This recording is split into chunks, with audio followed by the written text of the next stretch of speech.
مولانا محمدا عبده ورسوله. اللهم صل وسلم وبارك على سيدنا محمد الفاتح لما أغلق والخاتم لما سبق ناصر الحق بالحق والهادي إلى صراطك المستقيم وعلى آله وأصحابه حق قدره ومقداره العظيم. أما بعد. Hadirin jamaah salat maghrib yang dimuliakan Allah Subhanahu wa Ta'ala, senantiasa kita bersyukur kepada Allah atas limpahan karunia, rahmat, hidayah, inayah, taufiknya kepada kita, sehingga kita dimudahkan oleh Allah untuk melaksanakan perintahnya, mendatangi seruannya, mendatangi panggilannya untuk mendirikan salat maghrib secara berjamaah. Mudah-mudahan rangkaian ibadah yang kita kerjakan diterima oleh Allah Subhanahu wa Ta'ala. Salawat beserta salam senantiasa kita haturkan kepada junjungan kita yang mulia Nabi Agung Muhammad sallallahu alaihi wasallam, para keluarganya, para sahabatnya, dan para pengikutnya ila yaumil qiyamah. Jemaah yang dirahmati Allah Subhanahu wa Ta'ala,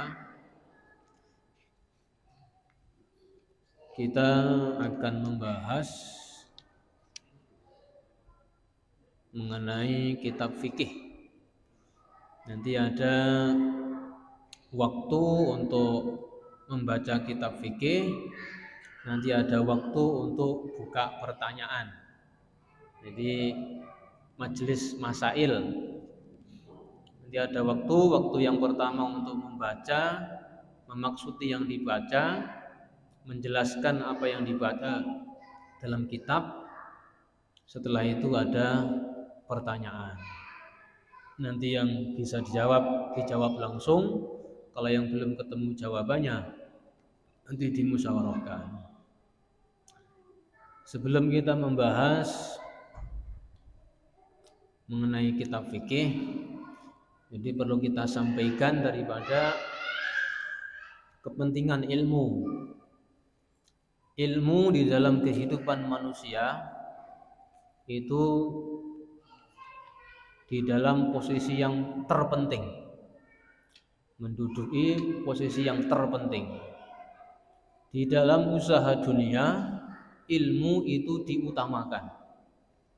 Ada orang punya usaha di sawah, sebelum dia menggarap sawahnya mesti harus ngerti dulu ilmu tentang pertanian, sehingga dia di dalam mengolah sawahnya itu akan mendatangkan hasil.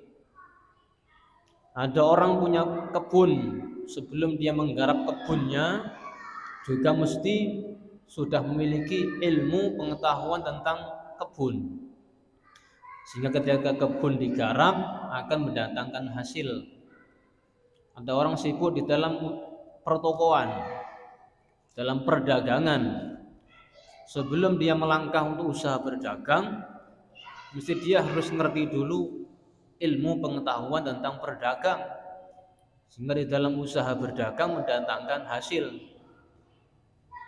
Semua perkara-perkara dunia, usaha-usaha duniawi itu diperlukan ilmu pengetahuan. Kalau orang buat usaha tanpa diawali dengan pengetahuan, maka bukannya hasil, malah bangkrut. Begitu pula akhirat, begitu pula agama. Agama ini adalah amanah yang terbesar di dalam kehidupan manusia.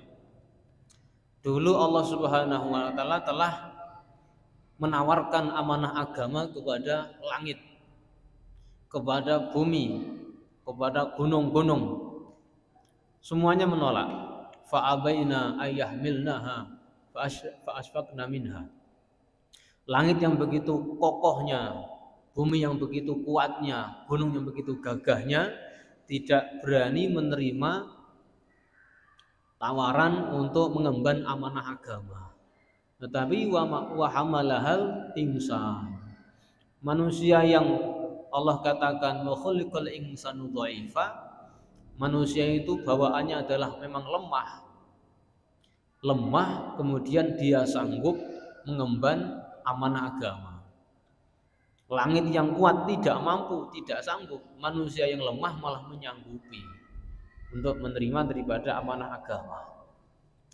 Maka manusia yang lemah-lemah ini akan kuat untuk mengemban amanah agama jika hatinya bergantung sepenuhnya kepada Zat yang Maha Kuat. Siapa?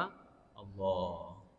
Ketika Zat yang Maha Kuat telah menolong kita, apapun beratnya itu amal agama akan terasa ringan. Tapi jika Zat yang Maha Kuat tidak menolong diri kita, kelihatannya amal yang ringan nggak akan bisa dikerjakan. Makan dengan tangan kanan itu ringan, amalan yang ringan. Tetapi kalau Zat yang Maha Kuat tidak menolong kita, tidak akan sanggup memindahkan makanan dari tangan kiri ke tangan kanan. Itu berat.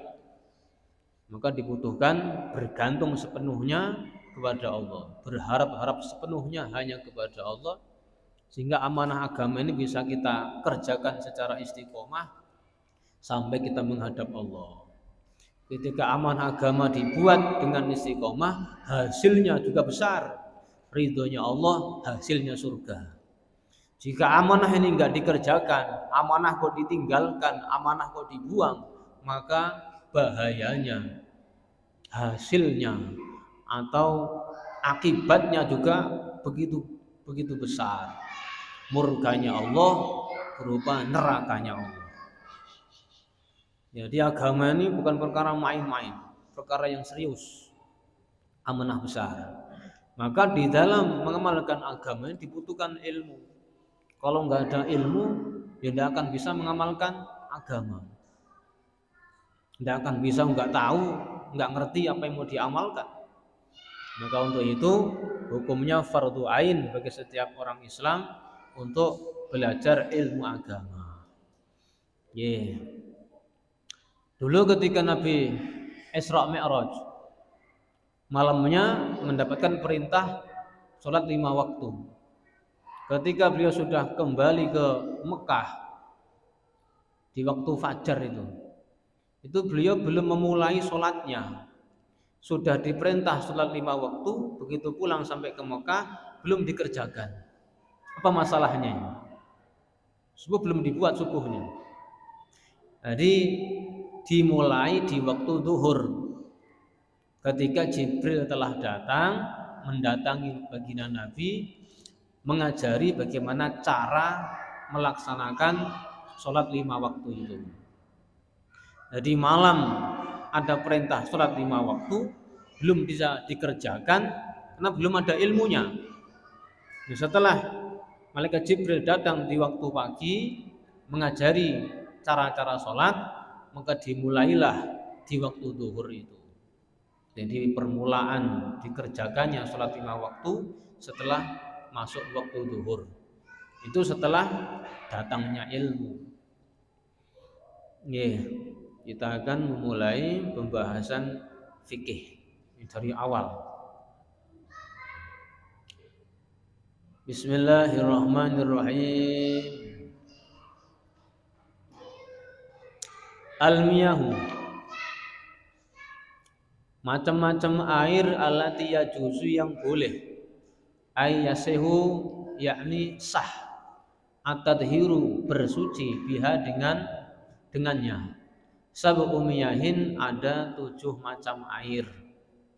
Ma'u sama'i yang pertama adalah air langit, ay an-nazilu yakni air yang turun minha dari langit. Wa huwa air tersebut al-matoru adalah air hujan. Wa ma'ul bahri dan air laut, air milhi yakni air asin. Wa ma'un nahri dan air sungai, air hulwi yakni air tawar. Wa ma'ul bi'ri dan air sumur. Wa ma'ul aini dan air mata air. sumberan, wa ma'ul salji dan air es, wa ma'ul bardi dan air embun. Wa yajma'u dan terkumpul hadhihi sab'ah 7 macam ini qauluka perkataan engkau ma nazala minas sama'i au naba'a minal ardi. Air yang turun dari langit atau menyumber dari bumi. Ala ayyi sifatin kanat, atas sifat apa saja, min aslil khulqah dari aslinya penciptaan. Jadi sebelum kita membahas lebih panjang mengenai kitab fikih, ini di dalam kitab fikih itu permulaan dibahas masalah air. Jadi sebelum memulai membahas toharoh bersuci, yang dibahas adalah alatnya untuk bersuci. Di sini hanya ada 7 macam air yang bisa dipakai untuk bersuci. Yang selain ini nanti dipertimbangkan dulu. Yang pertama air hujan, itu suci mensucikan. Yang kedua air laut, itu juga suci mensucikan. Yang ketiga air sungai. Yang keempat air sumur. Yang kelima air mata air. Yang keenam air es, salju. Yang ketujuh air embun. Itu 7 macam air yang bisa dipakai untuk wudu, untuk mandi jinabat, dan untuk menghilangkan najis.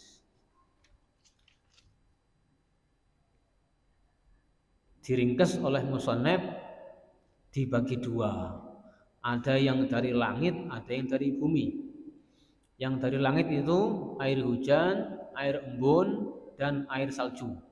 Yang dari bumi air laut, air sungai, air sumur, dan air mata air. Summal miyahu, kemudian air itu tangkosimu terbagi ala arba'ati aksamin, menjadi 4 bagian. Jadi 7 macam air tadi dibagi 4. Dibagi 4 penggunaannya. Ahaduha, salah satunya tahirun, suci fi nafsi, di dalam zatnya air, mutahhirun, kemudian mensucikan li ghairihi, kepada yang lain. Ghairu makruhin, yang tidak dimakruhkan isti'maluhu, menggunakannya. Wa huwa, air tersebut, al-ma'ul mutlaq, adalah air mutlak. An qayyidin lazimin, dari batasan yang tetap. Fala yaduru, maka tidak membahayakan, al-qayyidu, batasan, al-manfaku, yang terpisah. Kama il-bi'ri, seperti air sumur, fi kaunihi, di dalam adanya air sumur itu, mutlaqon mutlak. Jadi 7 macam air tadi itu dibagi 4. Yang pertama suci dan mensucikan, disebut di dalam kitab itu air mutlak. Air mutlak ini adalah air yang tidak punya nama selain nama air itu sendiri. Pokoknya namanya air, enggak ada tambahan-tambahan apa. Namanya air mutlak, tidak punya nama. Adapun merek-merek itu tidak mempengaruhi. Air itu pokoknya air tok, enggak punya nama. Kalau sudah tambahi air teh, air kopi, itu sudah punya nama. Mutlak di sini nih air yang enggak punya nama. Pokoknya air tok. Adapun merek-merek itu enggak terjadi soal. Seandainya ada 10 macam merek, dibuka semuanya, dituangkan di dalam ember, namanya apa? Ya air. Enggak bisa enggak bisa dibedakan lagi. Ini Tripanca, ini Aqua, enggak ada. 10 macam merek dibuka semuanya, masukkan ke ember, sudah hilang semua mereknya, menyatu. Itu namanya air mutlak. Itulah yang disebut air suci dan mensucikan. Yang ada pertanyaan silahkan. Pembahasan air juga boleh, pembahasan yang lain juga boleh. Ini majelis masail. Jadi membahas kitab yang dibaca, kemudian buka pertanyaan. Ini ada permasalahan bisa disampaikan. Ada?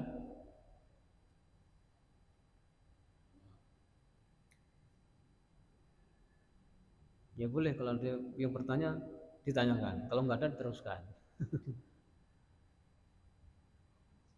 Kalau air itu air kelapa untuk bersihinnya kita tahu bisa Air kelapa.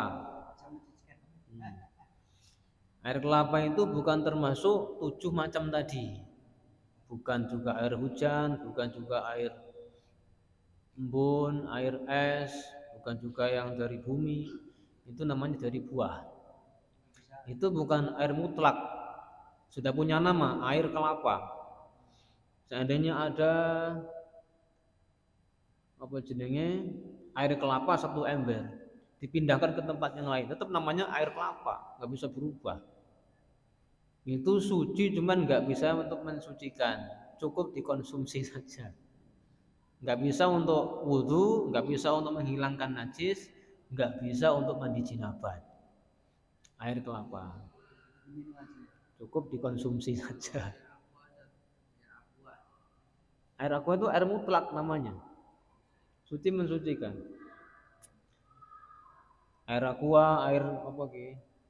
Kristalin, tripanca, mineral, itu semua merek-merek saja. Hanya merek-merek saja. Tapi airnya namanya air mutlak.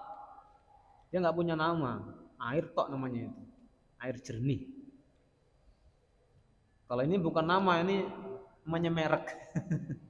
Merek pabrikan. Kalau airnya bukan air kristalin, airnya air itu aja. Hanya merek yang dibuat pabrik. Ini ada yang lain.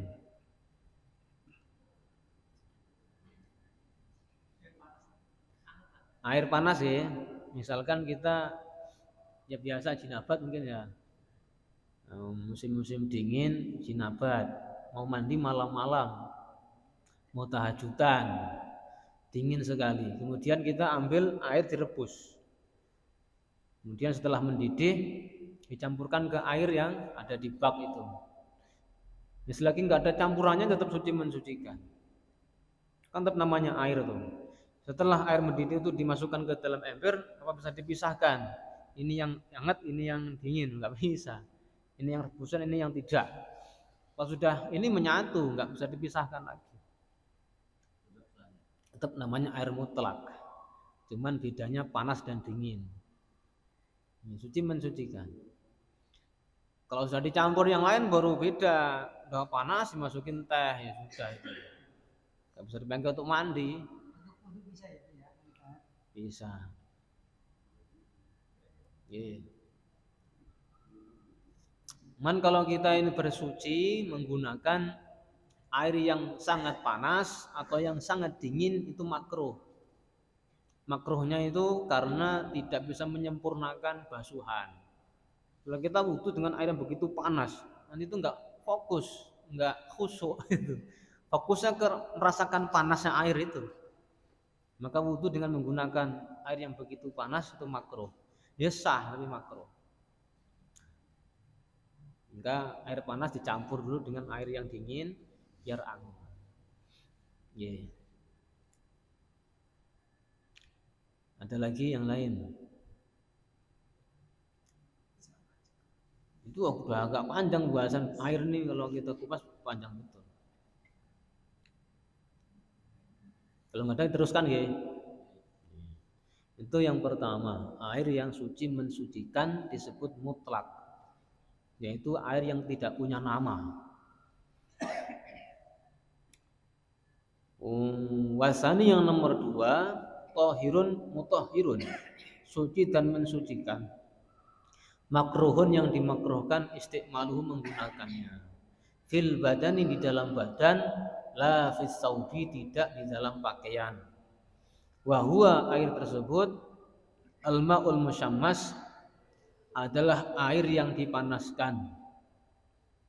Air musakhanu yakni air yang dipanaskan bitaksiris syamsi dengan cahaya atau sinar matahari di dalamnya. Wa inna ma yukrahu hanyalah dimakruhkan air musammas itu sar'an secara syarak bikutrin harin di daerah yang panas fi ina'in mungtobain di dalam wadah yang tercetak daripada besi. illa inna an-naqdaini, kecuali wadah dari emas dan perak, li sofai jawrihima, karena murninya perhiasan emas dan perak. Wa idza baruda, dan ketika sudah dingin, menjadi dingin, zalat, maka hilang al karohatu, kemakruhan. Jadi 7 macam air tadi dibagi lagi yang nomor 2, airnya suci dan mensucikan tapi makruh digunakan. Makruh tapi ya sah, tapi makruh. Yaitu air yang dipanaskan dengan matahari, dengan sinar matahari. Di sini kemakruhannya itu airnya ditaruh di dalam wadah yang terbuat dari besi dan di negeri yang sangat panas. Kalau Indonesia kayaknya nggak terlalu panas, jadi nggak masuk kayaknya. Di negeri-negeri yang cuacanya begitu panas, kemudian air di dalam wadah besi itu terkena sinar matahari, kemudian panas airnya, dipakai untuk wudhu, itu hukumnya makruh. Dipakai untuk mandi jinabat, hukumnya makruh. Kalau untuk nyuci pakaian enggak apa-apa. Kemakruhan di sini karena mengakibatkan penyakit yang diderita oleh seseorang sehingga badannya itu seperti belang-belang. Jadi enggak normalnya kulit. Jadi kulitnya itu hitam tapi ada kuning-kuningnya, campur putih-putih gitu. Kayak orang kesiram air panas. Jadi kalau orang normal kan hitam-hitam semua, putih-putih semua. Kalau dia sawo matang semua rata. Ini enggak, ini hitam tubuhnya tapi campur putih-putih gitu. Itu namanya penyakit baros. Penyakit itu datang dikarenakan ini diantaranya menggunakan air yang dipanaskan sinar matahari di dalam wadah yang terbuat dari besi. Jadi ada mudorotnya, ada mendatangkan penyakit sehingga dimakruhkan. Kalaupun wudhu di situ ya sah-sah saja, cuma makruh. Kalau sudah menjadi dingin ya hilang lagi kemakruhannya. Ada lagi yang nanya sebelum dilanjutkan seputar air atau yang lain boleh.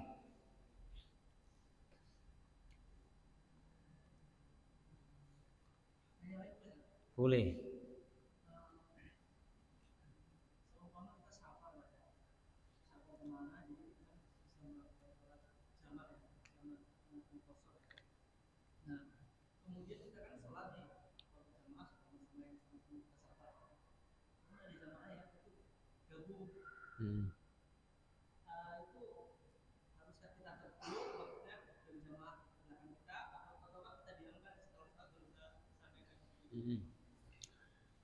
Itu hukumnya orang-orang bermakmum dengan orang yang sedang sholat jamak qashar itu tidak dipermasalahkan, sah-sah saja.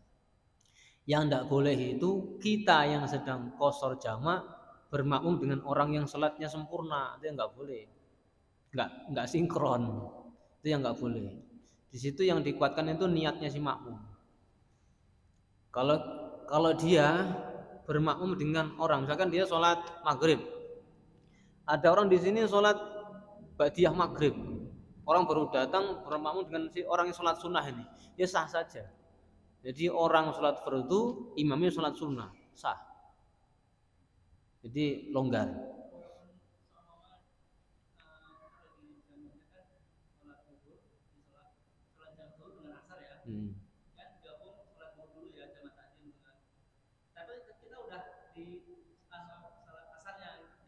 Nggak apa-apa. Nggak perlu. Biarkan saja. Di situ yang dibahas itu yang kitanya malahan. Kalau kita sedang sholat jamak qashar, jamaah sendiri, jangan ngikutin yang sempurna sholatnya.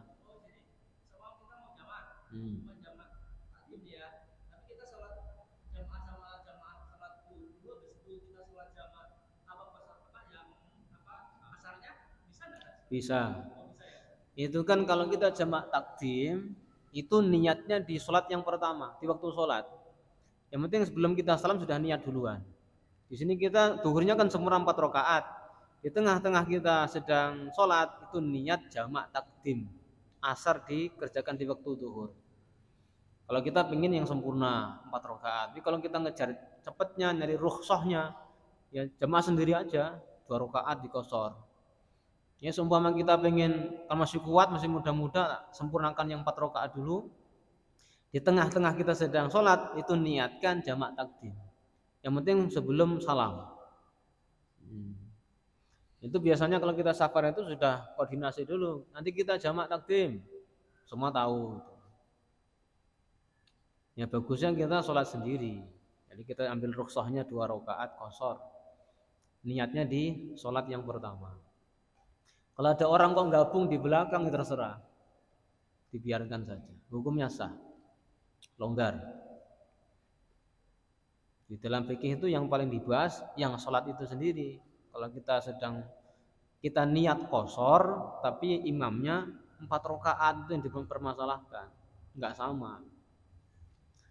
Kalau kita memang mau niat qashar ya jangan jamaah dengan yang sempurna. Kalau jamak tok bisa. Jamak saja, zuhur asar. Zuhurnya bareng sama imam tempatan 4 rakaat, nanti qasharnya sendiri. Asarnya diqashar sendiri enggak apa-apa.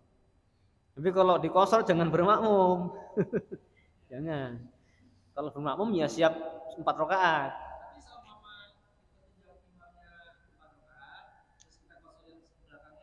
Enggak apa-apa. Jadi dia diambil separuh, yang separuhnya sempurna, separuhnya qashar. Ya. Enten mulai? Ada lagi? Nggih.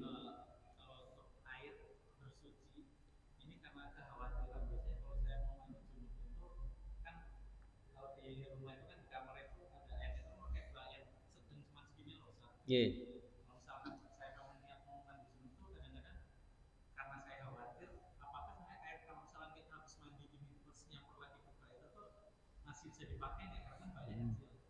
Nggih.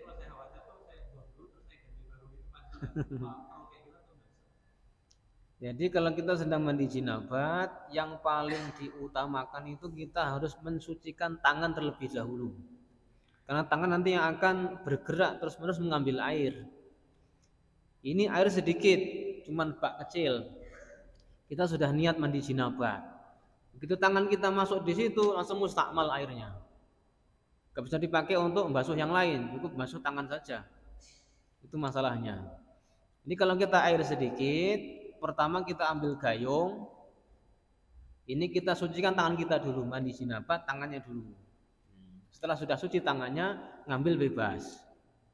Itu yang pertama. Dan nomor 2 masalah cipratan yang masuk ke air tadi itu tidak dipermasalahkan. Yang penting nggak merubah sifat air.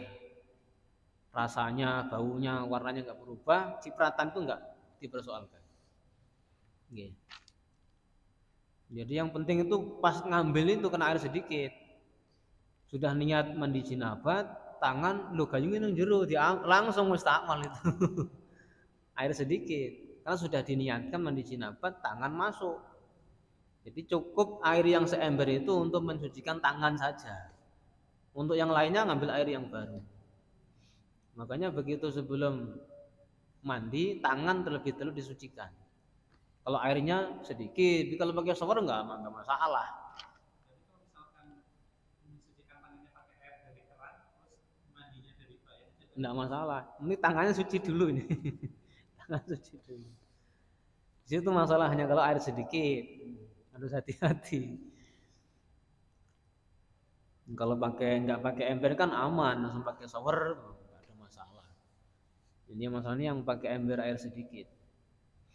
Yang lain ada.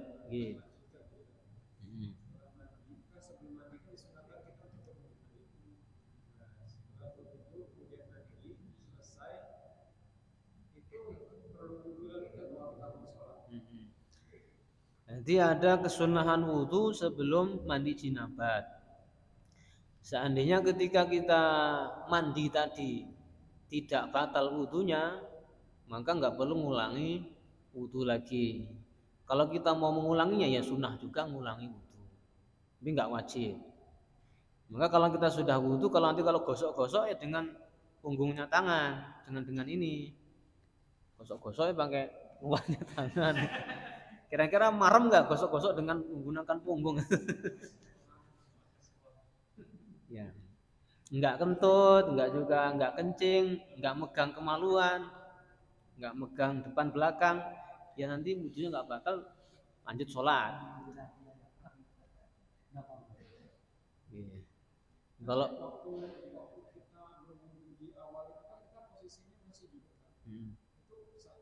sah, ini sah.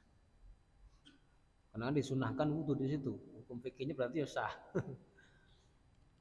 Iya.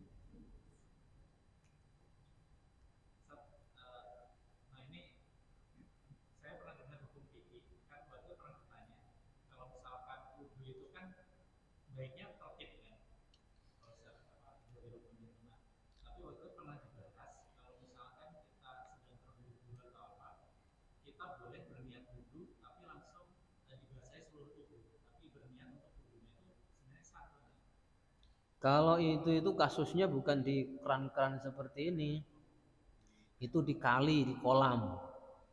Nyingket waktu, langsung nyemplung kolam, lihat wudhu, langsung naik lagi, langsung sah. Jadi nggak perlu di dalam kolam gini-gini, nggak perlu. Begitu nyemplung langsung niat wudhu, udah beres, langsung naik sholat. Itu di kolam, kalau di keran nggak bisa. Sungai, ini dia nyemplung kali. Langsung niat. Bukan. Kalau air siraman harus tertib satu-satu. Nanti mandi jinabat nyemplung sekalian wudhu bisa langsung dapat. Kalau pakai gayung nggak bisa, harus urutan. Udah nyemplung. Yeah. Ada lagi yang lain? Bisa ada waktu ya? Bab lain juga boleh, nggak apa-apa. Muhammad ada yang nanya?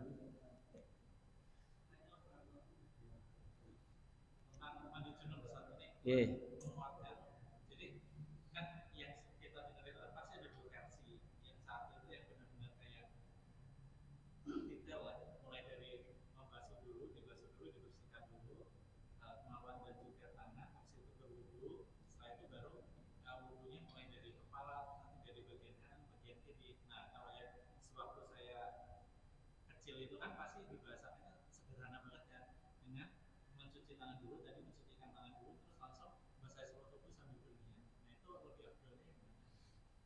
Jadi itu kan larinya kepada sunnah-sunnahnya mandi jinabat. Jadi kalau kesunahannya itu yang disiram itu yang bagian sebelah kanan dulu. Jadi badan dibagi dua, yang sebelah kanan dulu yang disiramkan, baru sebelah kiri. Adapun tempatnya niat itu mana anggota tubuh yang awal disiram, itu tempatnya niat. Misalkan kalau kita mau ke atas kan dingin, kakinya dulu misalkan, tangan sudah selesai. Ya kalau kita sudah mulai basuh tangan berarti di tangan dulu niatnya. Basuh tangan, niat mandi jinabat, sudah cukup. Jadi niat mandi jinabatnya itu mana anggota yang awal disiram, itu niatnya. Jadi kesunahannya begitu. Yang bagian kanan dulu siram, baru sebelah kiri. Itu sunnah. Seandainya enggak ya enggak apa-apa.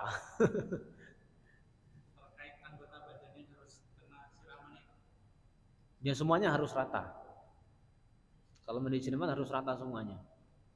Cuman kan kalau kesunahannya begitu, sebelah kanan siram gitu, di sebelah kiri itu kesunahannya. Kalau untuk wajibnya ya harus rata semua kena air. Bagi yang gemuk-gemuk yang lipetan juga harus diangkat.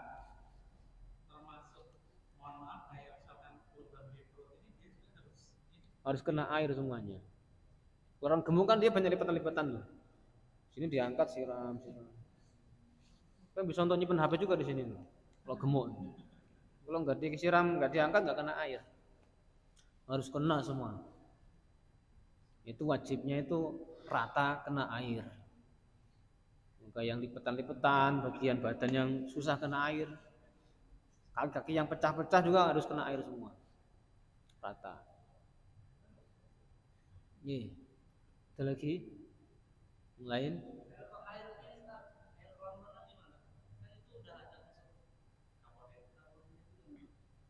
Ada campurannya ya? Campurannya itu campuran.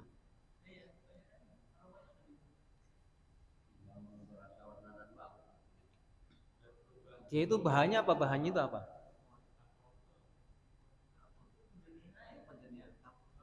Kayak kapur ya. Dia dari mana asalnya? Kimia, bukan dari bumi. Kimia.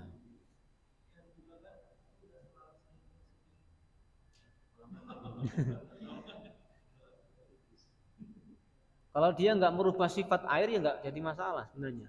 Hanya menjernihkan toh. Yang penting rasa, bau, warna nggak ada perubahan nggak masalah. Hmm.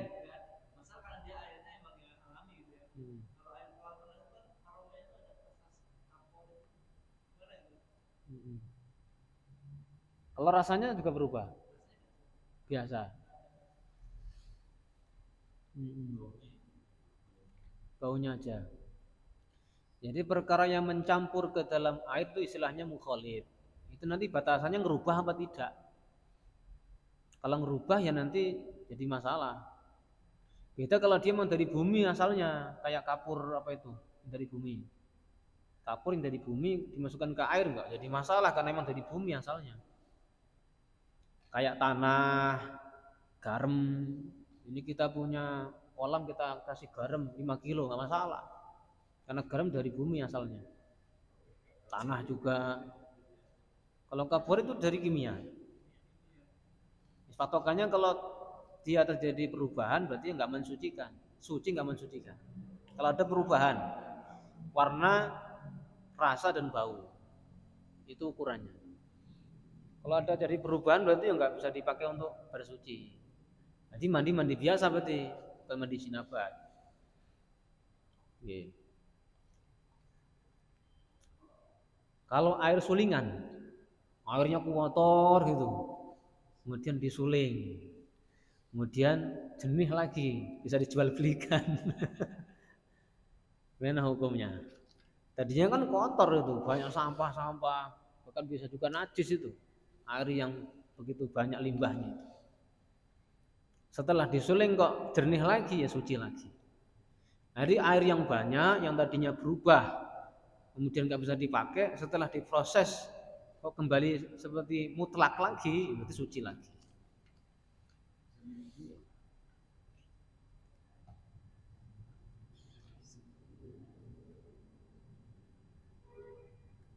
Ya, enten boleh yang lain.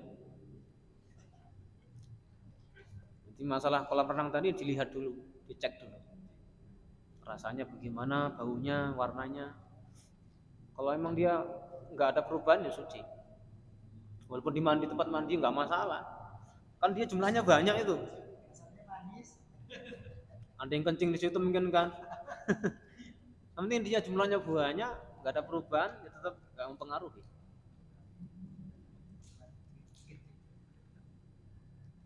Nih, satu lagi mungkin yang ada pertanyaan. Satu lagi, dua lagi boleh.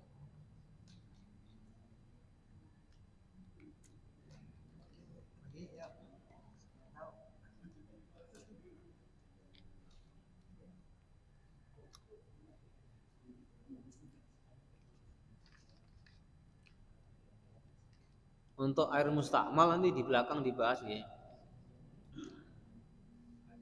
Air mustakmal, ini kan sudah dibahas tadi sedikit masalah mustakmal. Nanti di belakang. Cekap Nawi sebelum ditutup ada?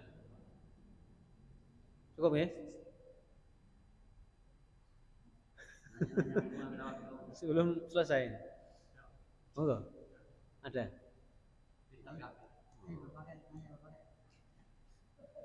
Ya insya Allah. Minggu depan dilanjut lagi ya insya Allah. Sementara sampai sini dulu pembahasan air dibagi 7 tadi, kemudian dibagi 4 lagi baru dibahas 2. Air mutlak suci mensucikan Dan air yang musammas suci mensucikan cuman makruh untuk digunakan. Kurang lebihnya mohon maaf. Assalamualaikum warahmatullahi wabarakatuh.